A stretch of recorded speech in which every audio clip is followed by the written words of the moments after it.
If you're ready for pre-owned luxury, come on home to Payne Pre-Owned Harlingen for this pre-owned 2023 BMW 5 Series 530i with xDrive. Oh yeah, charcoal metallic, it's beautiful. Also underneath the hood, a 2-liter engine, plenty of pep and performance. We have alloy wheels, a whole lot of life left in those Goodyear Eagle Sport tires.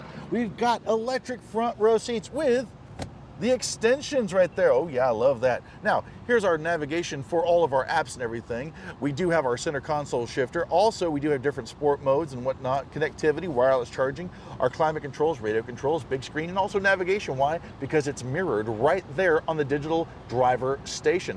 Also, this does have a leather wrapped steering wheel and electric tilt. In the back, a whole lot of room. Look at that leg room. Oh yeah. Connectivity, also 12 volts of power, rear air, and some slots to put your cell phone or other stuff. But once again, that leg room is awesome. Also fold down. Yes, it does. And also it's a pass-through for cargo. Speaking of the cargo area, let's go back there. We've got the trunk open. We've got miles and miles of cargo room and even slots on the side for your other accessories. So come on home to Payne Pre-Owned Harlingen for this pre-owned 2023 BMW 5 Series 530i with xDrive. I'm Chris Marshall of the Payne Street Team, brought to you by PayneAutoGroup.com, where we have what you want. Lo que tu quieres, regardless.